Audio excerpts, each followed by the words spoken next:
کړم نه انجوز باندې سپورټ کړم لکه دا چې مال سره تر اوسه چا یو روپۍ هیلپ هم نه دی کړی نو چې هسپتال ته یې راویستم درې څلور غنټې خو په نظام داسې پرته وم نه په باندې پولیس ته ایکشن ایشتو نه ډاکټر راتلو وایي نه او ډاکټران نشتي او پلان کې وډې لکه اني باني کول زمانه د دنیا پلیټ هم ضایع شوی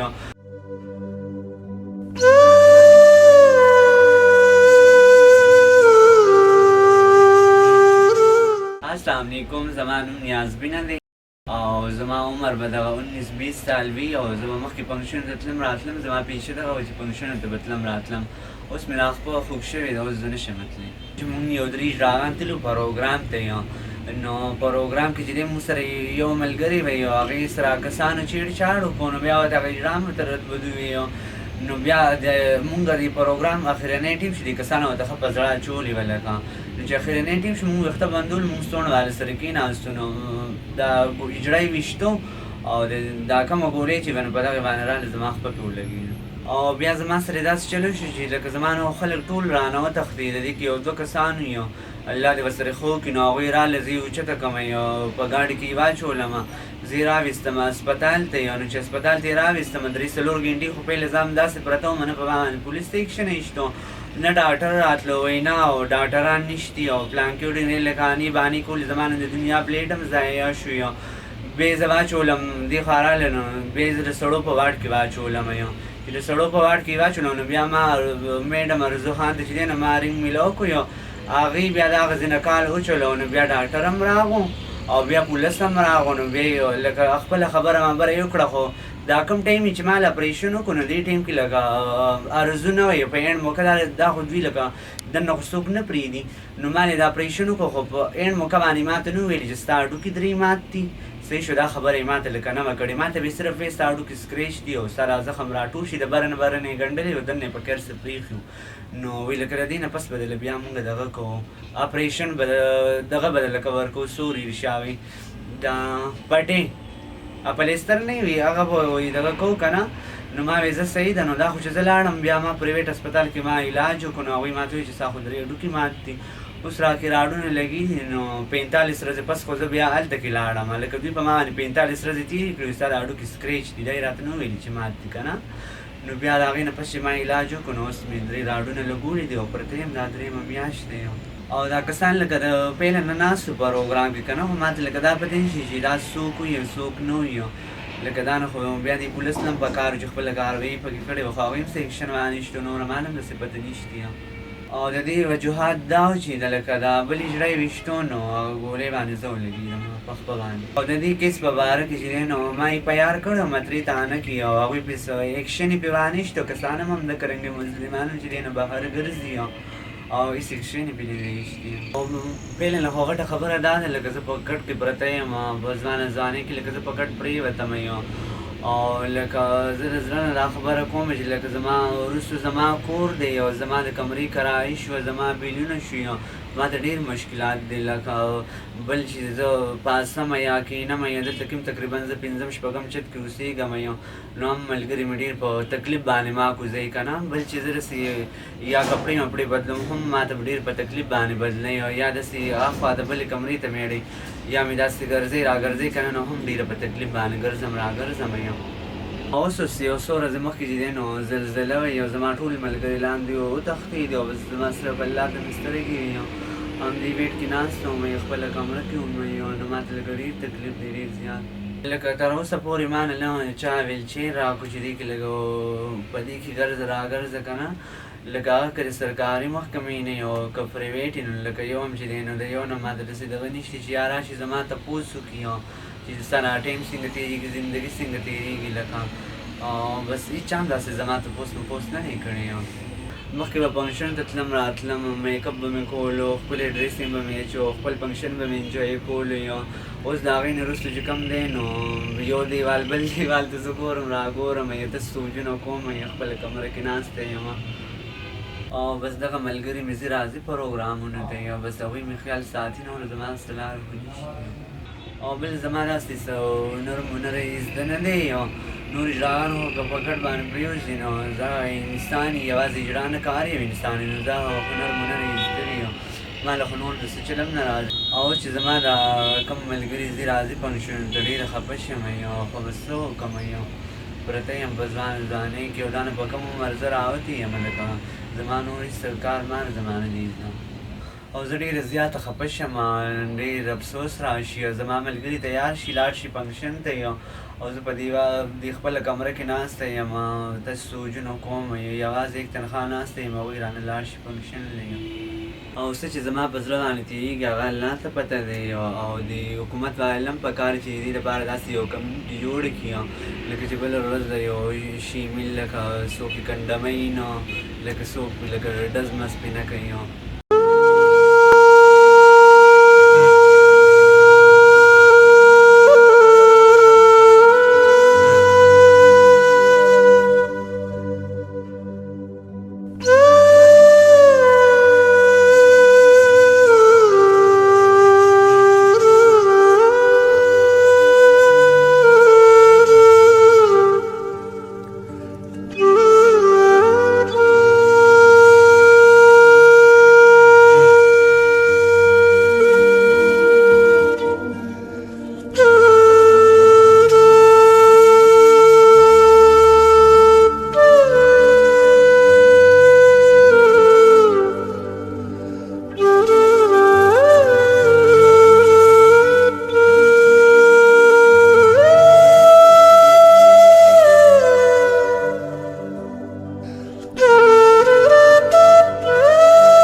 بسم الله الرحمن الرحیم. زمانم کالجه د اقبال قاضي صدر یم. 35 سال عمر مې د مخ کې غړېدم او اوس چې لګېدلې ما اوس خپل ځای کې ناست یم. خپل ځای کې ناست یم دلته پلازه کې دننه او دوه کسان په بایک باندې رالو کوشو او شاتني کس ما فیرینګ وکړ 3 ډزې وکړه زه یو ډز ولګېدم او واپس تو شو لاړلو نادي سر زما لانجه مانجه نه دغه شان په بایک باندې رالو اړتالو روډونه بندو دننه راله فیرینګ یې وکړ لاړل بیا ما د دغه وچې لمبر را دمکیانې راکولې ما لمبر یې سي پي صاحب لمبر کړی ډي سي صاحب لمبر کړی په هغې هېڅ نوټس نه دی اخیستی هغوی اف آی آر ما په هسپتال کې کړی دی کسان تر اوسه لا نیسلي هم نه دي هېڅ مسله هم لا نشته دی بس زه چې سی چو صاحب ته ډي سي پي صاحب ته دا زموږ میټینګ یا پیس کلب ته موږ لړ شو هلته کې مو وایو یا زموږ سی چو صاحب سره ډي سي پي صاحب سره میټینګ هغه ته هم زه بار بار وایم خو یې نوټس نه حالي په دې خبره باندې دایل دا چې زه په کټ پروت یم زما دا یو په کار نه کي ما پرایویټ علاجونه وکړو دا نه 2 اپریشنې مې وکړې او اوس دا یې په کټ پروت یم نه کور ته تللی شم نه پروګرامونو له تللی شم نه چېرته اجراګانو کره تللی شم بس په ځای پروت یم هېڅ هم نشته دی ځای مې بره تاله پروت دی دې ښکته ځای کې ناست یم طبیعي دا چې مخکې پروګرامونو ته تلم مخکې به اجراګانو کره تلم مخکې به ګرځم په خپلو خپو ولاړ وم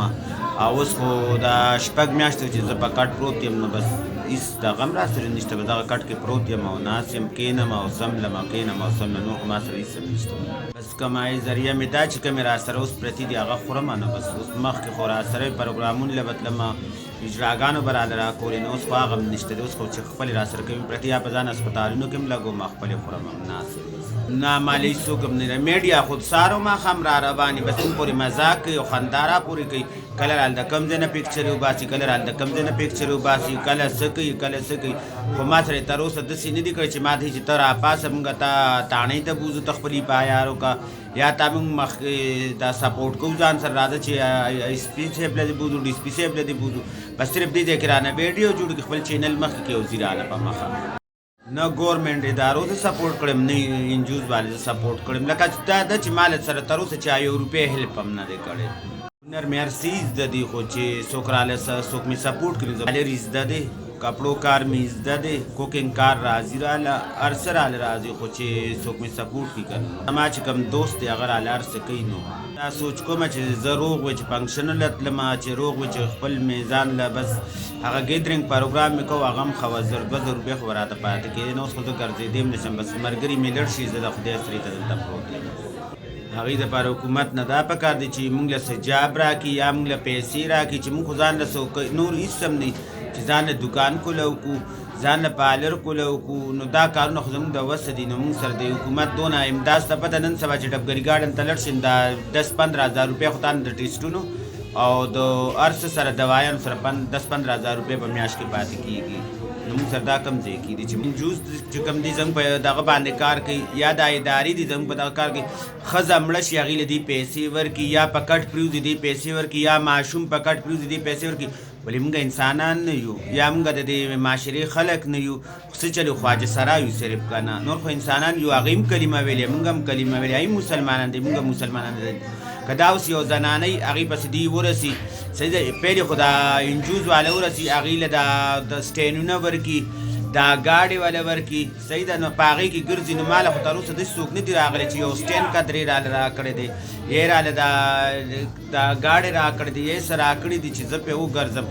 بس ما زه خپل چې ما سره کومې پیسې خو ما سره ختمې شوې نو زه ادارو ته دا وایم چې خیر موږ هم انسانان یو موږ هم د الله مخلوق یو نو موږ سره هم لږ ودرېږئ موږ سره هم لږ هیلپ وکړئ که نه دې موږ دپاره هم را چې یار تاسو ته څه تکلیف دی یا تاسو ته څه مسله ده نو زموږ د آواز هم دی اوچت کړي که نه دیکھیں نہایت بدقسمتی کی بات ہے کہ پاکستان کے اندر وقتاً فوقتاً خواجہ سراؤں کے ساتھ جنسی اور صنفی تشدد کے واقعات جو ہیں وہ رونما ہوتے رہتے ہیں اور پھر خیبر پختونخوا میں تواتر کے ساتھ خواجہ سراؤں کے ساتھ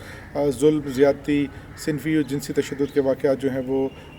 ریکارڈ ہوتے رہے ہیں سب سے بڑی بات جو یہ کہ پاکستان کے اندر جو ادارے ہیں جو لوگ ہیں چونکہ خواجہ سرا بدقسمتی سے یا تو بھیک مانگنے ناچ گانے اور یا سیکس ورک تک محدود ہیں تو ہم دیکھتے ہیں کہ انہیں معاشرے میں حقارت کی نظر سے دیکھا جاتا ہے حالیہ برسوں کے اندر ہم دیکھتے ہیں کہ خواجہ سراؤں کے خلاف قتل جیسے بڑے واقعات یعنی جو خواجہ سراؤں کی صوبائی تنظیم ہے ان کے مطابق خواجہ سراؤں 2015 سے لے کر اب تک 80 یا 90 تک جو قتل ہیں وہ خیبر پختونخوا کے اندر ریکارڈ کیے جا چکے ہیں جبکہ 3000 سے بھی زائد کیسز ہیں جس کے اندر ہراسانی اور تشدد کی مختلف صورتیں بشمول جن کے اندر جنسی زیادتی بھی شامل ہے وہ ریکارڈ کی جا رہی سب سے بڑی وجہ یہ ہے کہ جن لوگوں کے خلاف جرم کیا جاتا ہے مجرموں کو سزا نہیں ملتی اگر ہم ان قتل کی ہی تفصیلات دیکھ لیں تو اب تک صرف 2 ہی ایسے کیسز ہیں جن میں جو مجرمین تھے ان کو عدالت کی طرف سے سزائے موت ہے ان میں بھی ایک نے خودکشی کر لی اور جو دوسرے کو ہے وہ ہائی کورٹ میں اس نے اپیل کر رکھی ہے اور جو چھوٹے موٹے کیسز ہوتے ہیں یعنی مار پیٹ کے اور ڈرانے دھمکانے کے یا فائرنگ کے ان کا تو پرچہ بھی میرا خیال ہے خواجہ سراؤں کے لیے درج کرانا ابھی تک ایک بڑی مشکل بات ہے اور جہاں پرچے درج ہوئے ہم دیکھتے ہیں کہ وہ مجرمان جو ہیں وہ اگلے ہی دن ضمانت کے اوپر رہا ہو جاتے ہیں اور آج تک کوئی ایسا کیس سامنے نہیں آیا جہاں پر جو خواجہ سراؤں کے خلاف تشدد کرنے والے افراد کو سزا دی جا سکے تو چونکہ لوگوں کو سزا نہیں ملتی ہے اس لیے تشدد کے کیسز کے اندر ہم دیکھتے ہیں کہ تیزی کے ساتھ اضافہ ہوتا جا رہا ہے ابھی ہم جس معاشرے کے اندر رہ رہے ہیں وہاں پر تو عورتوں اور بچوں اور جو دیگر معذور افراد ہیں ان کو بھی اپنے حقوق نہیں مل سکے اگر ہم خیبر پختونخوا کی بات کریں تو جو معذور افراد کی بحالی کا جو قانون ہے وہ اب تک خیبر پختونخوا کے اندر پاس نہیں ہو سکا جبکہ دیگر صوبوں کے اندر اس حوالے سے قانون جو ہے وہ موجود ہے اور پھر ہم دیکھتے ہیں کہ جنسی ہراسانی کے کیسز میں یا جب جنسی زیادتی ہو جاتی ہے تو خواتین کے لیے انصاف لینا ایک بہت بڑا سوالیہ نشان ہے خواتین کا تھانوں تک جانا عدالت کے اندر جانا وکیل کا ہائر کرنا پھر پیشیوں کے اندر پیش ہونا یہ وہ لمبے پروسیجرز ہیں جو سالہ سال چلتے رہتے ہیں اور یہ ان لوگوں کے لیے بھی مشکل ہیں جن کے ساتھ ان کے دوست احباب اور گھرانے جن کی مدد کے لیے موجود ہوتے ہیں اور عموماً ہم دیکھتے ہیں کہ جو خواجہ سرائے ہیں وہ چونکہ اپنے گھرانوں سے دور اپنے ڈیروں میں اپنے گروؤں کے ساتھ ہی اکیلے رہتے ہیں تو ان کو اس قسم کی جو مالی یا قانونی معاونت ہے وہ بھی دستیاب نہیں ہے اور عموماً ہم دیکھتے ہیں کہ جو وٹنس ہے یعنی ان کیسز کے اندر چونکہ باقی تو پھر بھی ایک سماجی ایک نیٹ ورک ہوتا ہے جس میں ہم دیکھتے ہیں کہ لوگ ایک دوسرے کی مدد کرتے ہیں تو اگر یہاں پر کسی ایک خواجہ سرا کے ساتھ کوئی زیادتی کا یا اس قسم کا واقعہ ہو جاتا ہے تو وہ بھی یعنی اس کی مدد کے لیے اور پھر اس کی گواہی دینے کے لیے بھی کوئی سامنے نہیں آتا تو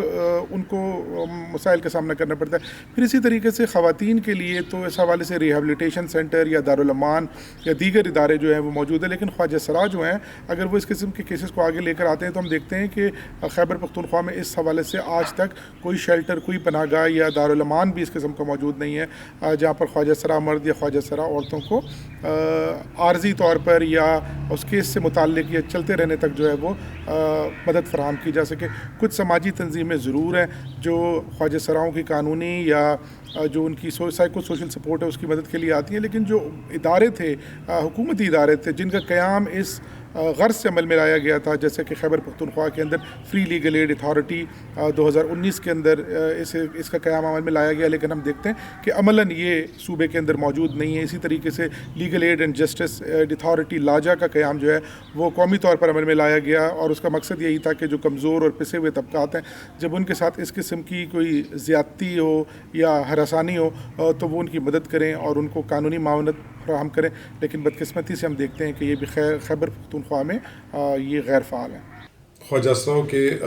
پر جو تشدد کے واقعات ہے وہ تو مطلب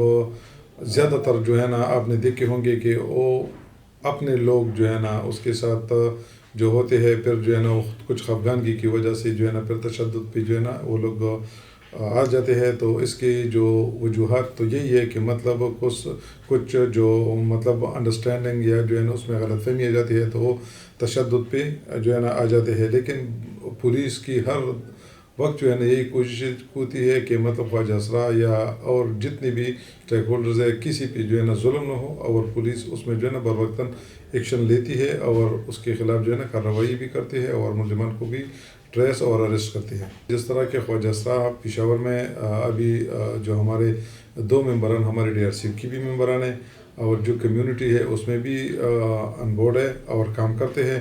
جدھر بھی جو ہے نا خواجہ سرا کے متعلق کوئی مسئلہ پیش آتا ہے یا کوئی ایشو اگر بن جاتی ہے تو ظاہری بات ہے کہ جو یونین کے جو مشران ہیں, جو وہ ٹرانس کمیونٹی کے جو مشران ہیں, اس کے ساتھ صلاح مشورہ کر کے جدھر بھی ہو اسی علاقے کے جو افسران اس سے مل کے جو ہے نا وہ مل بیٹھ کے جو ہے نا وہ حل کرنے کی کوشش کرتے ہیں. خواجہ سرا بھی ہمارے طرح کے لوگ ہوتے ہیں, ان کو بھی یہ چاہے کہ وہ اختیار کریں, وہ کسی غلط اور صحیح کے بارے میں پہلے معلومات کریں پھر اس کے مطابق کام کریں. اس میں ٹرانسجنڈر کی بھی کچھ نہ کچھ خامیاں ہیں, لیکن ان خامیوں کے باوجود بھی میں یہ التجا کروں گا اور یہ خامیاں تب ختم ہوں گی تاکہ اس کے لیے مؤثر قانون کارروائی کی جائے اور قانون کے مطابق اس کے لیے ایسی قانون بنائے جائے تاکہ ان کی مدد کی جائے. اور باقی یہ اس طرح ختم ہوگا کہ اس کے خلاف جو بھی کیس خواجہ سرا بنائے اس میں وہ اکیلا ذمہ دار نہ ہو, اسٹیٹ بھی اس کے ساتھ ذمہ وار ہوگا, تو یہ کیسز خود بخود کم سے کم اور نہ ہونے کے برابر آ جائیں گے. خواجہ سرا کمیونٹی کے متعلق میرے یوٹیوب چینل سے باخبر رہنے کے لیے میرے یوٹیوب چینل آرزو خان کو سبسکرائب کریں اور ایک دوسرے کے ساتھ شیئر کریں. تب تک کے لیے ڈھیر ساری دعاؤں کے ساتھ مجھے اجازت دیجیے گا. تب تک کے لیے اللہ کے حفظ و امان میں.